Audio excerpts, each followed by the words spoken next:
மூத்த பத்திரிகையாளர் வெங்கடேஷ் சார் நம்மள இணைஞ்சிருக்காரு. வணக்கம் சார். வணக்கம் சார். சிபி சக்கரவர்த்தி தான் இந்த படத்தை டைரக்ட் பண்ண போறாரு அப்படிங்கிறத வந்து நைட்டே ஃபோன் பண்ணி சொன்னீங்க எனக்கு. ஃபர்ஸ்ட் நீங்க தான் சொன்னீங்க. அதுக்கப்புறம் அதை பத்தி நிறைய விளக்கங்கள்லாம் கொடுத்துருந்தீங்க.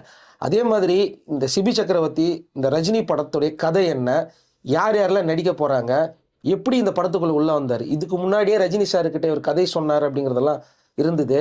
என்ன நடந்தது சார்?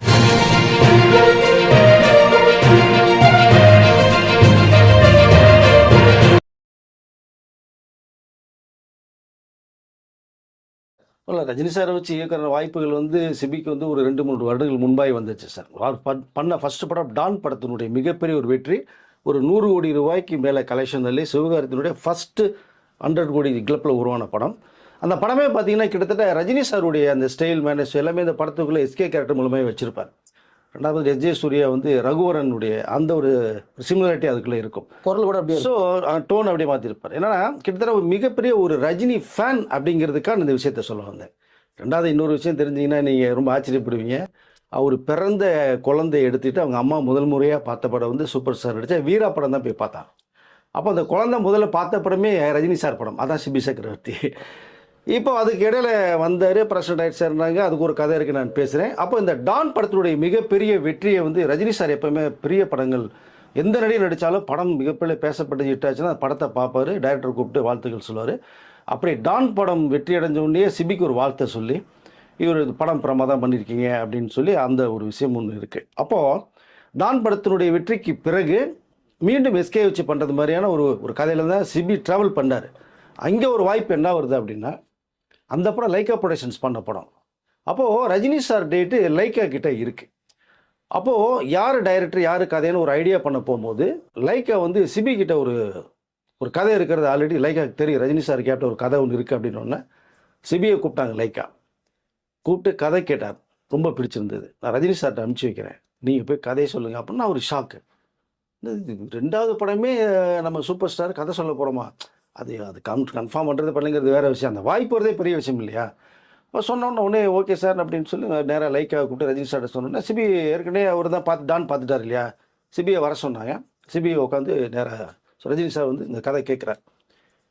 கேட்டு எல்லாம் முடிக்கிறார். எப்பவுமே ரஜினி சார்கிட்ட ஒரு விஷயம் என்னென்னா, ஃபுல் கதையை கேட்பார். அது பிடிச்சிருக்கு பிடிக்கல 2வது விஷயம். கதை கேட்டு முடித்த உடனேயே அவங்களுடைய டீட்டெயில்ஸ் கொஞ்சம் கேட்பார். அவங்களுடைய என்னென்னா அவங்களோட ஆக்டிவிட்டீஸ் எப்படி இருக்கும், ஆட்டிடியூட் எப்படி இருக்கும், இதுக்குள்ளே எப்படி ட்ராவல் பண்ணுவாங்க, நம்மளை வச்சு பண்ணுறதுக்கு ஒரு டேலண்ட் இருக்காங்கிறதெல்லாம் ரஜினி சார் எப்பவுமே பார்ப்பார். அப்போது சிபி சக்கரவர்த்திகிட்ட பேசும்போது அவர் இதை எதிர்பார்க்கல.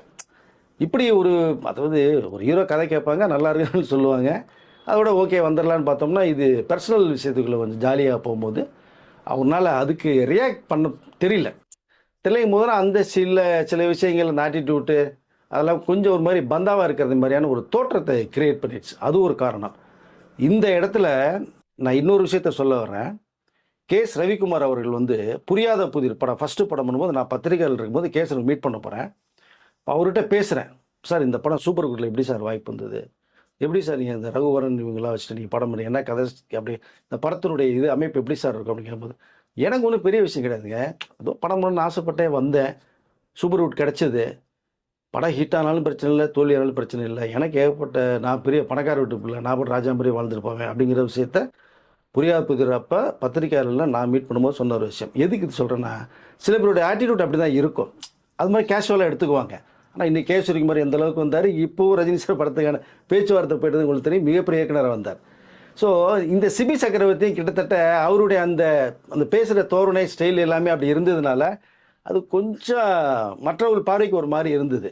பட் அது ஒரு காரணமாக இருந்தால் கூட பட்டு லைக்காவும் இவங்களும் ரஜினியும் சிபியும் சேர்றதுக்கான வாய்ப்புகள் ஏதோ ஒரு நெருடல் கொஞ்சம் அந்த கேப் விழுந்தது.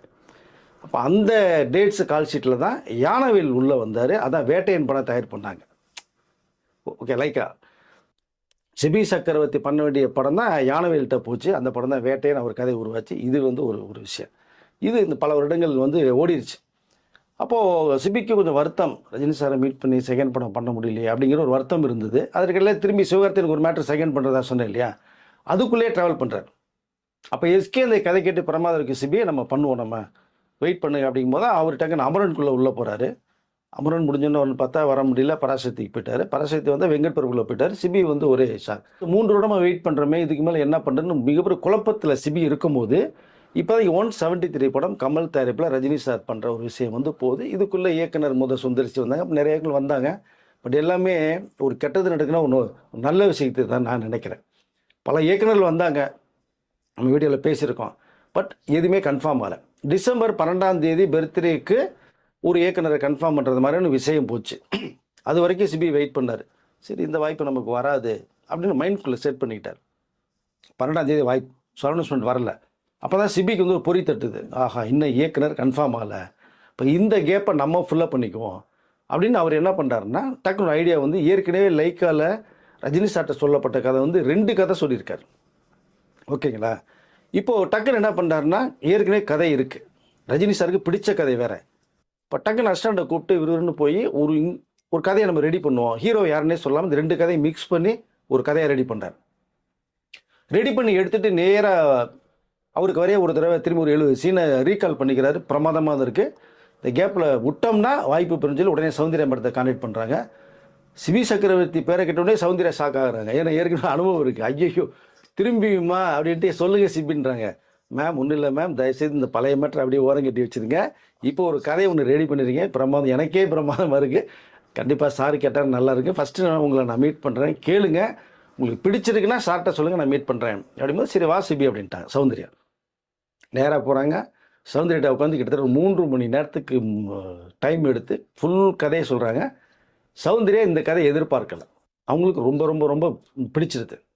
ஓகே, கண்டிப்பாக நான் அப்பாட்ட சொல்லிட்டு டைம் சொல்கிறேன், நான் நீ போயிட்டு வாங்க சிபி அப்படின்னா உடனே ரஜினி சார்ட்ட கூப்பிட்டு பர்சனலாக பேசுகிறாங்க. இப்போ படையப்பா ரிலீஸ் ஆகிடுச்சு, சக்கை போட்டுருச்சு. இந்த 2K கிட் ஜென்சி கிட்லாம் உங்கள்கிட்ட உள்ளே வந்துட்டாங்க, ஏகப்பட்ட பேர். நம்ம நிறைய ஏக்கரில் பார்த்தோம். ஓகே, இப்போது நான் ஒரு ஏக்கர்கிட்ட நான் கதை கேட்டேன். சிபின்னு சொன்னால் அவர் ஏதாவது மூட வச்சுட்டாருன்னு சொல்லி நான் கேட்டேன்.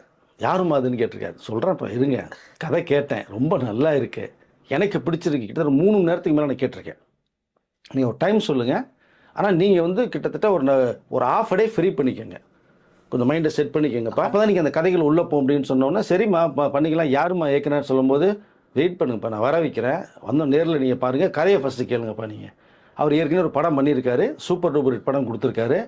அப்படின்னா ரஜினிக்கு புரியல, ஏமா பேரை கேட்டால் நீ படம் பண்ணியிருக்காரு, சூப்பர் கொடுத்துருக்காரு, பேர் சொல்லுவான்னு. இருங்கப்பா, சரி எப்போ வர சொல்ல உங்களுக்கு, சரி உடனே வர சொல்லின்னு இருக்காங்க. ஓகேன்னு சொல்லிவிட்டு சௌந்தர்யா உடனே திரும்பி சிபிக்கு அடிச்சு அப்பாட்ட பேசிட்டேன், நீ உடனே பரப்பிட்டு வாங்க சிபி அப்படின்னா சிபி வேகமாக வர்றாரு. அவருக்கு பழைய லாபம்லாம் மைண்டுக்குள்ளே ஓடுது. ரஜினி சாரை பார்த்தா அவர் என்ன கேட்பார், அவர்கிட்ட எப்படி ஆரம்பிக்கிறது என்னன்னே தெரியாமல் குழப்பத்திலே உள்ளே வர்றாரு.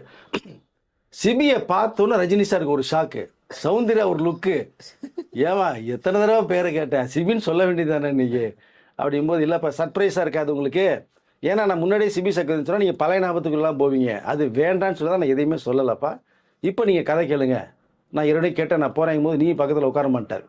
இப்போ திரும்பியும் சிபி சக்கரவர்த்தி சௌந்தர்யாவை வச்சுக்கிட்டு சூப்பர் ஸ்டார் ரஜினி சார்கிட்ட ஒரு கதையை சொல்கிறார்.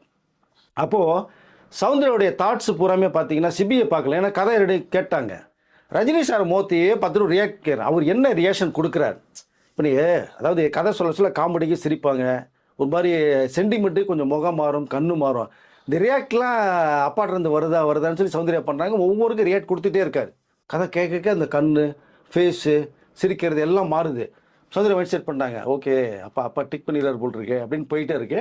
இல்லை என்ன ஒரு விஷயம்னா, ரஜினி சாருக்கு கதை பிடிக்கலன்னு வச்சுங்களேன், ஒரு ½ மணி நேரம் 45 மினிட்ஸ் கேட்பார், பிடிக்கலன்னா டக்குன்னு டைவெர்ட் பண்ணி வேறு மாற்றங்களை போயிடுவார். அப்புறம் சொல்லுங்கள் சிபி, வீட்டில் எப்படி இருக்கீங்க, ஊரில் எப்படி இருக்காங்க, ஒரு மாதிரி காஃபி சாப்பிடணும், டீ சாப்பிடுமா அப்படின்னாலே சௌந்தர்யா ஆஃப் ஆயிடுவாங்க. ஆஹா, இது ட்ராக் மாறிடுச்சு, அப்பாவுக்கு அப்பா கதை பிடிக்கல அப்படின்னு ஸ்லோவாக எடுத்து பேச வச்சு திரும்பி மீட் பண்ணணும்னு சொல்லி அனுப்பிச்சி விட்ருவார். அதோட முடிஞ்சிச்சு. இங்கே அது சேலை ஒரு ½ மணி நேரம் ஆச்சு, 1 ஹவர் ஆச்சு, 1.5 மணி 2 மணி நேரம் போகுது. சௌந்தர்யா செட் ஆகிட்டாங்க மைண்டு, சரி ரைட் ஓகே சிபி டெக்கு அப்போ ஓகே பண்ணிட்டாருன்ற ஒரு ஹேவியில் ஒரு 3 மணி நேரத்துக்கு மேலே இந்த கதையை ஃபுல்லாக கேட்டு முடிச்சிட்டோன்னே டக்குன்னு சிபிக்கு கை கொடுத்தாங்க. பிரமாதமாக இருக்குது சிபி. இவர் லைக்கால மீட் பண்ணுறது, லைக்கால சொன்ன கதையை விட்டார், அந்த ஆட்டிடியூட்லாம் அவர் கேர் பண்ணவே இல்லை. புதுசாக ஒரு இயக்குனர் வந்தார், கதை சொன்னாருங்கிற மேட்டரில் தான் ரஜினி சார் செட் பண்ணி அருமையாக இருக்குது சிபி. ஒன்றும் பிரச்சனை, நான் எதிர்பார்த்த கதை இதுதான். நிறைய பேர் சொன்னாங்க, எல்லாமே இதுக்கு முன்னாடி ஒரு 5-6 பேர்கிட்ட கேட்டேன், எல்லாமே சிறப்பாக இருந்தது, நல்லா இருந்தது. ஆனால் எனக்கு ஏதோ ஒரு மனசுக்குள்ள ஒரு சின்ன கேப் இருந்துகிட்டே இருந்தது. அந்த கேப்பை நீங்கள் ஃபுல் பண்ணிட்டீங்க சிபி. அருமையாக இருக்குது. ஒன்றும் பிரச்சனை. சௌந்தர்யா ஓகே பண்ணுமா, எப்போ ஃபர்தர் மேட்டரை பேசிக்குவோம் அப்படின்னு உடனே என்ன பண்ணுறாரு, நேராக கமல்கிட்ட சொல்லிடுறேன், நேராக ஆஃபீஸ் போங்க, அங்கே மகேந்திரன் இருப்பார் பாருங்கன்னு. இங்கே முகம் வந்து இவருக்கு மாறுது, சிபிக்கு. இங்கே ஏதோ சொல்லிட்டோம்னா திரும்பி சிக்கலாயிடக்கூடாதுன்னு சொல்லிட்டு, சரிங்க சார் பார்க்குறேன் சார். அப்போ நான் கமல்ஹாசன் சாரை பார்க்கணுமா மகேந்திரன் சாரை நான் பார்க்கணுமா? கமலை பார்க்கணும், கமல்கிட்ட நான் பேசுகிறேன், மகேந்திரனை போய் பாருங்க அப்படின்ட்டு.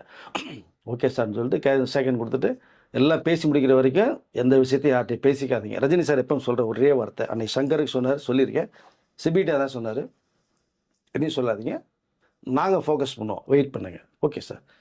கட் பண்ணிட்டு வெளில வராங்க. சௌந்தர்யா மேடத்தை ரொம்ப தேங்க்ஸ் பண்ண, எதிர்பார்க்கவே இல்லை இதை. அப்பா இவ்வளோ பொறுமையாக கேட்டு பழைய விஷயத்தையே எடுக்கலையே மேடம், அது வேறங்க, அது முடிஞ்சது, இது புதுசு விட்டுருங்க, நீ ஏன் பழசை வச்சுட்டு இருக்கீங்க, அதையும் தூக்கி போட்டுருங்க, நேரம் மதன் சார் போய் பாருங்க, அப்பா சொல்லிடுவார் அப்படின்னு. இவர் போகிறதுக்குள்ளாட்டியும் கமல்ஹாசன் மெசேஜ் போயிடுச்சு, மகேந்திரனுக்கு மெசேஜ் போயிடுச்சு. இவர் சிபி சக்கரவர்த்தி சார் நேராக ராஜ்கமல் ஆஃபீஸ்குள்ளே உள்ளே போகிறாரு. அங்கே மகேந்திரன் சார். இங்கே எப்போவுமே அந்த ஒரு சினிமாவுக்கு ஒரு ஃப்ளாஷ்பேக் கதை ஒரு 10 நிமிஷம் வரும், சரிங்களா? இதுக்குள்ளேயே ஒரு 10 நிமிஷம் கதை இருக்குது. ஷார்ட்டாக சொல்லிடுறேன். இந்த ரஜினி சார் வீட்டில் இருந்து கமல்ஹாசன் ஆஃபீஸ் போகிற தூரம், பாய்ஸ்கான ஆவலப்பேட்டை மிஞ்சி போனால் ஒரு கிலோமீட்டர் தான் இருக்கும். போகிறதுக்குள்ளே மகேந்திரனுக்குள்ளே அப்படியே இந்த ரிங்கு சுற்றி ஃப்ளாஷ்பேக் பண்ண ஒரு மேட்ரு போகுது. என்னன்னா, சிபி சக்கரவர்த்தி அதை சினிமாக்குள்ளே வரணும்னு சொல்லி உள்ளே வரும்போது நிறைய அவருடைய கற்பனையில் கதையில் வச்சுட்டு இருக்கும்போது யாரை பார்க்குறது என்னன்னு தெரியாத போது விஜய் டிவியில் வந்து இந்த மகேந்திரன் சார் இருக்கும்போது அவர் நிறைய பேருக்கு நிறைய உதவிகள் பண்ணியிருக்கார். அது நிறைய பேருக்கு தெரியும். புதியவர்களுக்கு நிறைய வாய்ப்பு தரவர். அப்போது மகேந்திரன் சாரை பார்த்தா ஏதாவது ஒன்று கிடைக்கும்னு சொல்லி சிபி சக்கரவர்த்தி அவர் நண்பர்கள் சொல்ல மகேந்திரன் சாரை போய் மீட் பண்ணுறாரு. மீட் பண்ணோன்னே சரி உட்காருங்க சிபி, என்னென்ன டீட்டெயில் கேட்கும்போது இது சார் அதை சார் இது சார்னு சொல்கிறாரு. ஓகே ரைட் உட்காருன்னு சொல்லி ஒரு கதை சொல்கிறாரு. கதையை சொன்ன விதம் அவருக்கு பிடிச்சிருந்தது மகேந்திரன் சாருக்கு. பரவாயில்லையே, ஏட்டா அசிஸ்டண்டாக இருக்கீங்களான்னு கேட்குறாரு. இல்லை சார் இனிமேல் தான் சேரணும், டைரக்டராகலாமா இல்லை அசிஸ்டண்ட் முதல் தொழிலை கொஞ்சம் கற்றுக்குங்க, அப்புறம் கதை சொல்கிற விதம் பிரமாதமாக இருக்குது, நான் அட்லிகிட்ட சொல்கிறேன். இன்னொன்று இவர் எதிர்ப்பார், அட்லியா அவர் பெரிய டைரக்டர் ஆச்சு அப்படின்னா.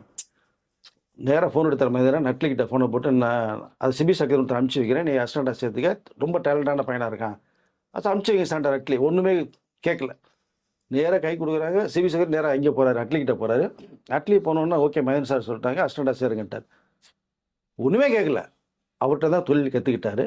இவருடைய திறமை, இவருடைய கதை சொல்கிற வீதம், அந்த ஆட்டிடியூட் எல்லாம் ரொம்ப பிடிச்சி போக அட்லி வந்து ஓகே நானும் சங்கர் சாட்டிலேருந்து வந்து படம் பண்ணவன் தான், எல்லாமே ஒரு காலத்தில் படம் பண்ணணும், நீ வச்சிருக்கிற கதை வந்து நம்ம எஸ்கேக்கு பிரமாதமாக இருக்கு, ஓகே நான் எஸ்கேட்ட சொல்கிறேன், நீ போய் நேராக படம் பண்ணணுன்னா இது எதிர்பார்க்கல சிவி. என்னடா இவ்வளோ ஃபாஸ்ட்டாக நடக்குதுன்னு அட்லி நேராக எஸ்கேக்கு ஃபோனை போட்டு, சிவா இந்த மாதிரி நம்ம அசிஸ்டண்ட் தான் சிபி சக்கரவர்த்தி கதை வச்சிருக்காரு, பிரமாதமாக இருக்குது, கதை கேட்டு ஓகேனா நீ படம் பண்ணும்போது தான் வர சொல்லுங்க சார்ன்றாரு. சிபி சக்கரவர்த்தி இங்கே போகிறாரு.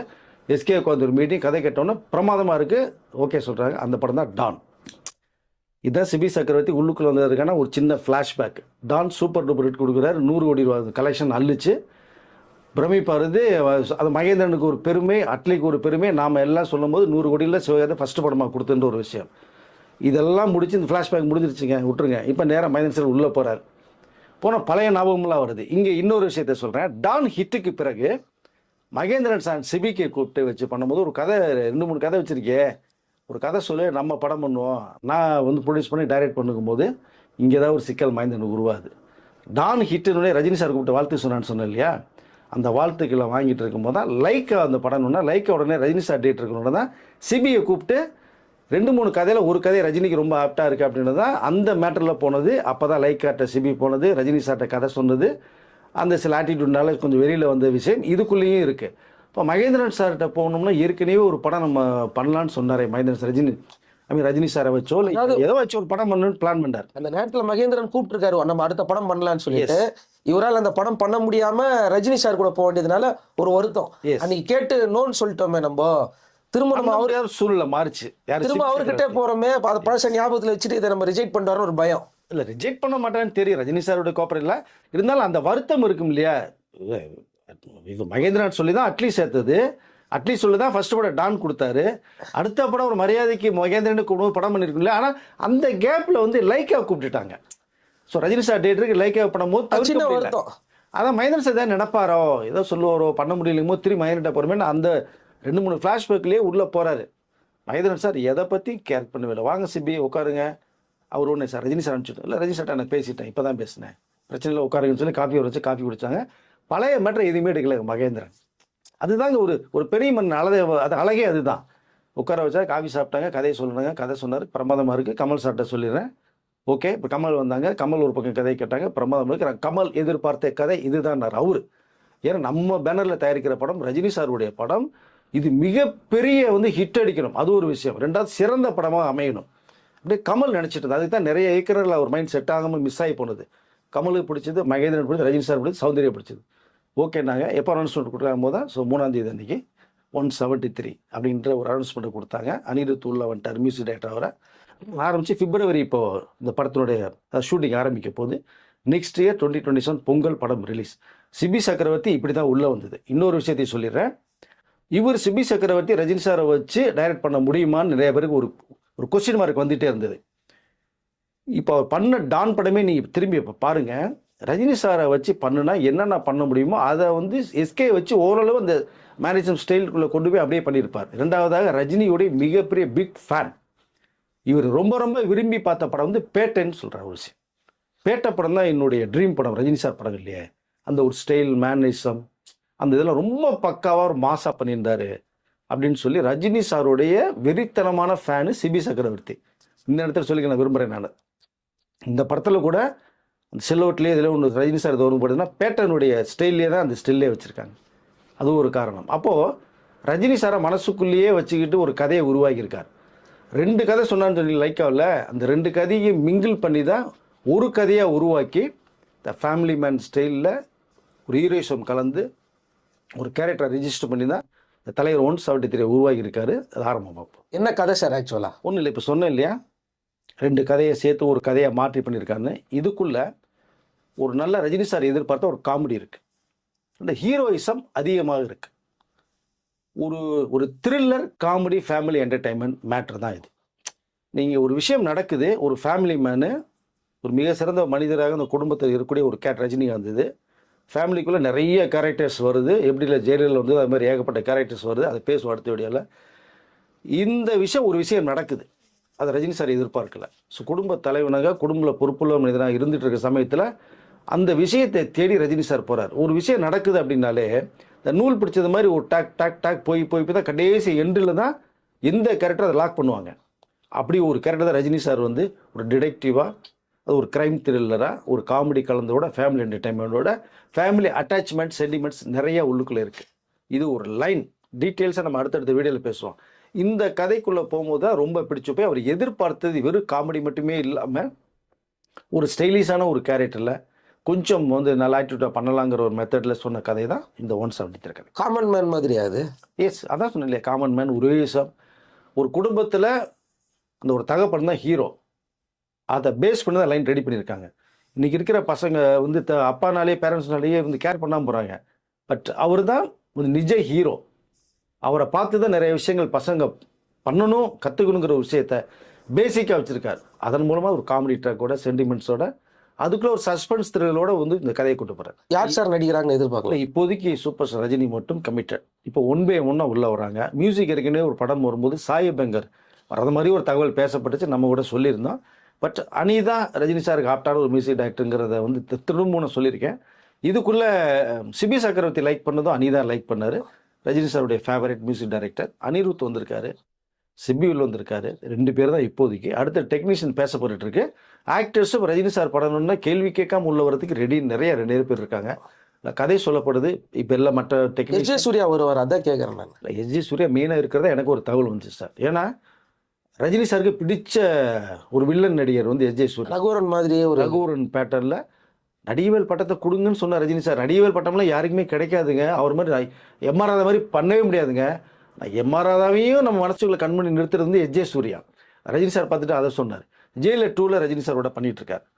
இப்போ ஆல்ரெடி சிபி சக்கரவர்த்தி பண்ண டான் படத்தில் ஒரு பிரமாதமான ஒரு ரோல் பண்ணியிருந்தார். இதுக்குள்ளே எஸ்ஜே சூர்யா வரதுக்கான வாய்ப்புகள் கிட்டத்தட்ட நிறைய இருக்குது. நிறையா, அது மேக்ஸிமம் அவர் உள்ளே வந்துடுவார் சார். அதர் கேரக்டர்ஸ்னு பேசிகிட்டு இருக்காங்க. ஓகே சார், அடுத்த வீடியோவில் இதில் யார் யாரெல்லாம் நடிக்க போகிறாங்க, இன்னும் என்னென்னலாம் நடக்குது அப்படிங்கிற நெக்ஸ்ட் அப்டேட்டில் பார்க்கலாம். நன்றி சார்.